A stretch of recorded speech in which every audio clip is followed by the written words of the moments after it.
ओम शांती. आजची तारीख आहे 22 एप्रिल 2026. आज बाबा म्हणतात, गोड मुलांनो, तुम्ही बाबांच्या आठवणीमध्ये ॲक्युरेट राहा, तर तुमचा चेहरा सदैव चमकत राहील आणि खुश राहाल. प्रश्न आहे, बाबांच्या आठवणीमध्ये बसण्याची विधी कोणती आहे आणि त्याने आपल्याला कोणते कोणते लाभ होतात? उत्तर, जेव्हा बाबांच्या आठवणीमध्ये बसता तेव्हा बुद्धीने सर्व काही धंदाधोरी वगैरे दुनियेची पंचायत सोडून, म्हणजे सर्व विचार सोडून, सर्व गोष्टी विसरून स्वतःला देही म्हणजे आत्मा समजायचं. देह आणि देहाच्या संबंधांना ओम शांती. आजची तारीख आहे 22 एप्रिल 2026. आज बाबा म्हणतात, गोड मुलांनो, तुम्ही बाबांच्या आठवणीमध्ये ॲक्युरेट राहा, तर तुमचा चेहरा सदैव चमकता खुशहाल राहील. प्रश्न आहे, बाबांच्या आठवणीमध्ये बसण्याची विधी कोणती आहे आणि त्याने काय काय लाभ होतात? उत्तर, जेव्हा आठवणीमध्ये बसतात त्यावेळी सर्व काही धंदाधोरी वगैरेचे विचार विसरून स्वतःला आत्मा समजून बसायचं आहे. देह आणि देहाच्या संबंधांचं खूप मोठं जाळं आहे. त्या जाळ्याला हप करून म्हणजे संपवून देह अभिमानापासून परे होऊन आपल्याला बसायचं आहे. म्हणजेच आप मुये मर गई दुनिया, म्हणजे आपण दुनियेला विसरलो तर आपल्यासाठी जसं काही दुनिया नाहीच आहे. जिवंतपणी सर्व काही विसरून एक बाबांच्या आठवणीमध्ये राहणं ही आहे अशरीरी अवस्था, आणि यानेच आत्म्याला चढलेला गंज उतरत जाईल. गीत आहे, रात के राही थक मत जाना, सुबह की मंजिल दूर नहीं. ओम शांती. बच्चे बाबांच्या आठवणीच्या यात्रेमध्ये बसलेले आहेत, ज्याला नेष्ठा सुद्धा म्हटलं जातं, किंवा शांतीमध्ये बसलेले असतात. फक्त शांतीमध्ये बसत नाही तर काहीतरी करतात. मग काय करतात? तर स्वधर्मामध्ये टिकतात. म्हणजे शांत स्वधर्म आहे त्याच्यामध्ये टिकून राहतात. परंतु बाबांच्या आठवणीच्या यादच्या यात्रेवर सुद्धा असायला पाहिजे. हे फक्त शांत नाही, परंतु काहीतरी केलं पाहिजे. तर काय करायचं? तर बाबांची आठवण केली पाहिजे. मग बाबा म्हणतात की तुम्ही सकाळी उठून जेव्हा आठवणीमध्ये बसतात, सकाळी सकाळी उठून बसतात तेव्हा बाबांच्या आठवणीमध्ये बसायचं असतं, नाहीतर मायेचे वादळ येतील. धंदाधोरीकडे बुद्धियोग जाईल. सर्व काही बाहेरची पंचायत आहे ना. बाबा खूप चांगलं उदाहरण देतात, कोळ्याचं उदाहरण. जसं कोळी, ज्याला मकडी म्हटलं जातं, तर ते जाळं विणतात. आणि जर आपण बघितलं तर ती कातिंग म्हणा किंवा कोळी तो जाळं विणतो की ज्याच्यामध्ये शिकार फसेल, आणि काही वेळेला त्या जाळ्यामध्ये तो कोळी स्वतःच अडकतो. मग त्यावेळेला तो काय करतो, तर ते जाळं जे आहे ते जाळं हप करतो, म्हणजे ते नष्ट करतो. तर बाबा हे उदाहरण का देतात? तर बाबा म्हणतात, देहाचा सुद्धा किती मोठा प्रपंच आहे. काका, चाचा, मामा, गुरु, गोसावी, किती मोठी जाळ बघायला मिळते. तरी सगळी आपल्याला हप करायची आहे देहासहित. म्हणजे काय? तर मन बुद्धीने आपल्याला विसरायचं आहे आणि स्वतः एकटं बनायचं आहे, म्हणजे आत्मा बनायचं आहे. मनुष्य शरीर सोडतात तर जसं काही सगळं काही पहिलं विसरून जातात ना.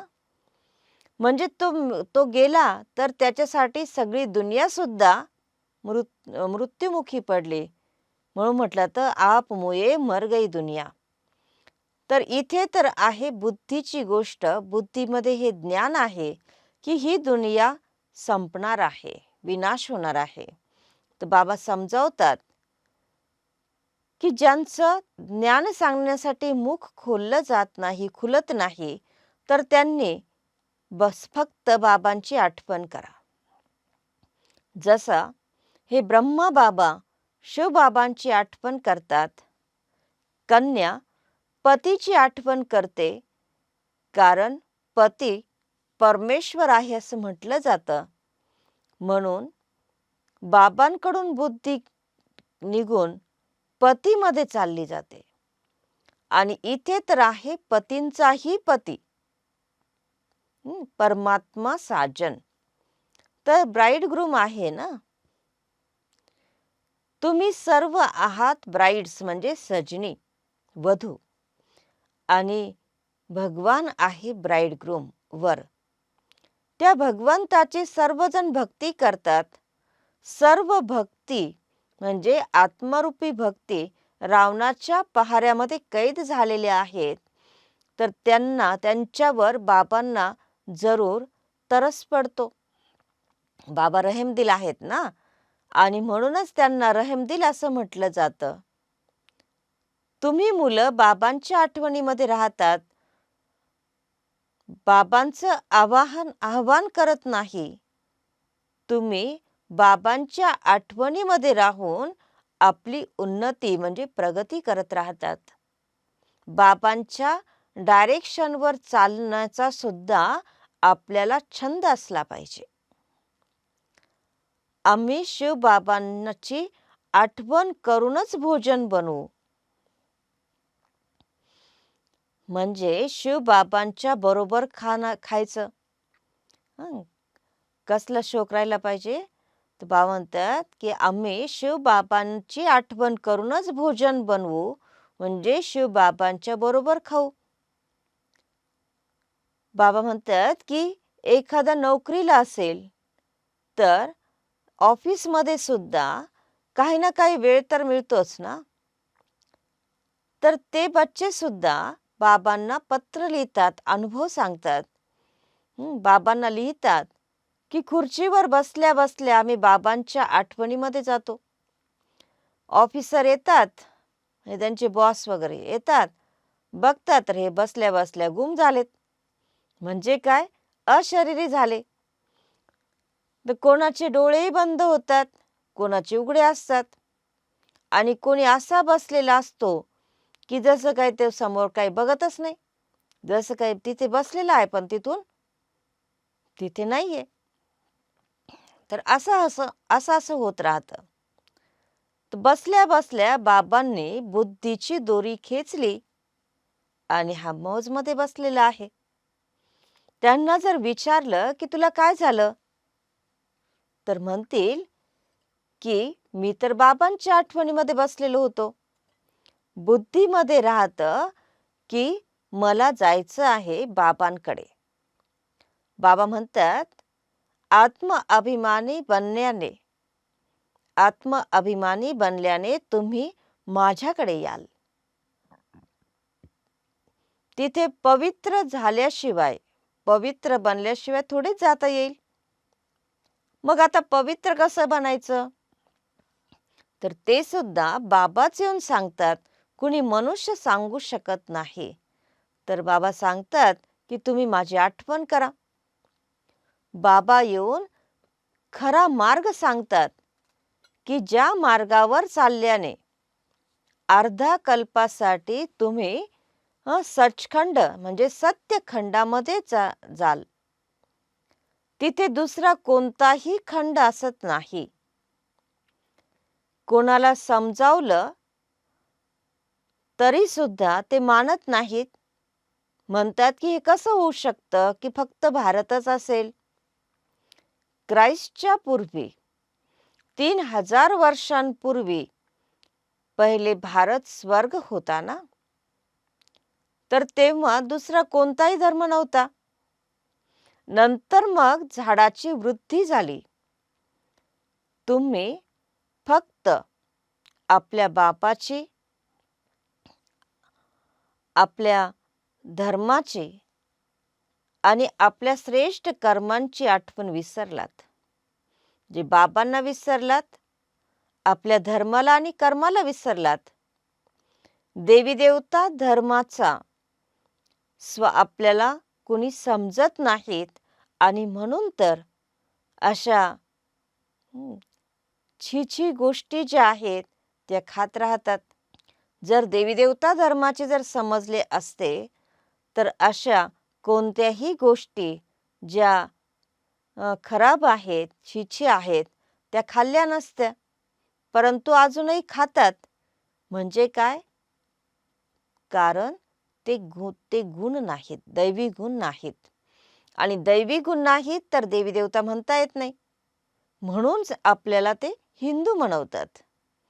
नाहीतर लाज वाटली पाहिजे की आमचे पूर्वज एवढे पवित्र होते आणि आम्ही असे पतित बनलो आहोत, परंतु आपल्या धर्माला विसरले आहेत. आता तुम्ही या ड्रामाच्या सृष्टीचक्राच्या आदी मध्य अंताला चांगल्या प्रकारे जाणतात. बाबा म्हणतात, बाबाच लिबरेटर आहे, गाईड आहे, जे आपल्याला पुन्हा घरी घेऊन जातील. तर सर्व मच्छराप्रमाणे सर्वजण बाबांच्या बरोबर जातील. तर हेही तुम्ही जाणतात, सर्वजण एकरस बाबांच्या आठवणीत राहत नाही. कोणाचा ॲक्युरेट योग राहतो, कोणी अर्धा तास योग करतं, कोणी 15 मिनिट करतं आणि कोणी तर 1 मिनिट सुद्धा बाबांच्या आठवणीमध्ये राहत नाही. आणि कोणी म्हणतं की आम्ही संपूर्ण समय बाबांच्या आठवणीतच राहतो. मग बाबा म्हणतात की जे संपूर्ण समय बाबांच्या आठवणीमध्ये राहतात तर जरूर त्यांचा चेहरा तितका खुशीमधला चमकता राहील. अतींद्रिय सुख अशा बच्चांना अनुभव होईल. कधीही त्यांची बुद्धी कुठेही भटकणार नाही. ते सुखाचा अनुभव करत राहतील. आणि बुद्धी सुद्धा म्हणते की एक माशूकच्या आठवणीमध्ये बसलात तर किती कट उतरेल. म्हणजे एक माशूक बाबांच्या आठवणीमध्ये जर बसले तर किती आत्म्यावरचा गंज उतरून जाईल आणि मग ती सवय लागून जाईल बाबांच्या आठवणीमध्ये राहण्याची. आणि या आठवणीच्या यात्रेनेच तुम्ही एव्हर हेल्दी, एव्हर वेल्दी बनाल. म्हणजे सदैव निरोगी आणि सदैव संपत्तीवान बनाल. आणि मग चक्र सुद्धा स्मृतीमध्ये येईल. फक्त आठवणीमध्ये राहण्याची मेहनत आहे. बुद्धीमध्ये चक्र सुद्धा फिरत राहील. आता तुम्ही मास्टर बीजरूप बनत आहात. बाबांच्या आठवणीबरोबरच स्वदर्शन चक्र सुद्धा फिरवायचं आहे. तुम्ही भारतवासी लाईट हाऊस होता. स्पिरिच्युअल लाईट म्हणजे आध्यात्मिक लाईट हाऊस तुम्ही सर्वांना घराचा रस्ता दाखवतात. तर ते सुद्धा समजावं लागेल. म्हटलं जातं, जो पिया के साथ है उनके लिए सम्मुख बरसात है. तर कोणती बरसात? ज्ञानाची बरसात. तर बाबा म्हणतात सर्वात जास्त मजा तर बाबांच्या समोर बसून मुरली ऐकण्यामध्ये आहे. नंतर सेकंड नंबर आहे म्हणजे दुसरा नंबर आहे टेपद्वारे मुरली ऐकणं. आणि तिसरा नंबर मुरली आहे ती म्हणजे मुरली वाचणं. म्हणजे प्रिंट असलेली किंवा लिहिलेली मुरली वाचणं ही तिसरा नंबर. शिव बाबा ब्रह्माच्या द्वारे सर्व काही समजावून सांगतात. हे ब्रह्म बाबा सुद्धा जाणतात ना. तरी सुद्धा तुम्ही हेच समजा की शिवबाबा सांगतात. म्हणजे जरी एखादी गोष्ट ब्रह्मबाबांनी सांगितली किंवा डायरेक्शन दिलं तरी सुद्धा बाबा म्हणतात की तुम्ही हेच समजा की शिवबाबा सांगत आहेत. आणि शिवबाबा सांगत आहेत हे न समजल्यामुळेच आज्ञेची अवज्ञा होते. शिवबाबा जे म्हणतात तर त्यामध्ये कल्याण आहे. कारण शिवबाबा कल्याणकारीच आहेत. भले जरी बाबांनी सांगितली एखादी गोष्ट आणि ती केली आणि आपल्याला जर असं वाटलं की त्याच्यामध्ये अकल्याण आहे, परंतु तरीही त्या अकल्याणाला कल्याणाच्या रूपामध्ये बदलवेल ती जबाबदारी बाबांची आहे. म्हणून बाबा म्हणतात भले जरी अकल्याण झालं तरी सुद्धा ते कल्याणाच्या रूपामध्ये परिवर्तन होईल. अच्छा. गोड गोड खूप खूप वर्षांनंतर भेटलेल्या मुलांप्रती मातपिता बापदादांची प्रेमपूर्वक आठवण आणि सुप्रभात. आत्मिक पित्याची आत्मिक मुलांना नमस्ते आणि अम्मा आत्मिक मुलांचा आत्मिक मातपिता बापदादांना स्नेहपूर्वक आठवण, सुप्रभात आणि नमस्ते. धारणेसाठी मुख्य सारांश आहे. पहिला पॉइंट, बाबांच्या प्रत्येक डायरेक्शनवर चालून आपली उन्नती करायची आहे. एक बाबांबरोबर सच्ची प्रीत ठेवायची आहे. बाबांच्या आठवणीतच भोजन बनवायचं आणि खायचं आहे. दुसरा पॉइंट, आध्यात्मिक लाईट हाऊस बनून सर्वांना जीवनमुक्तीचा रस्ता दाखवायचा आहे. बाबांच्या समान कल्याणकारी जरूर बनायचं आहे. वरदान, ईश्वरीय शानमध्ये स्थित राहून प्रत्येक कर्म शानदार बनवणारे, सर्व परेशानींपासून मुक्त भव. विश्लेषण, सदैव या ईश्वरीय शानमध्ये राहिलं पाहिजे की मी बापदादांचा नूरे रत्न आहे. आमच्या नेत्रांमधून किंवा दृष्टीमध्ये कोणीही दुसरी गोष्ट सामावू शकत नाही, फक्त एक बाबाच.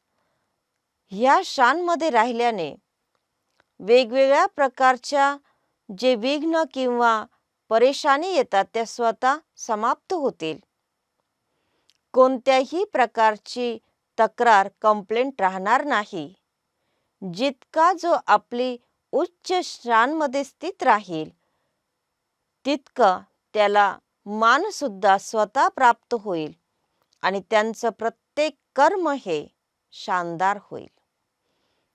आजचा सुविचार आहे, ट्रस्टी तो आहे जो आपलं सर्व काही बाबांच्या हवाली करतो.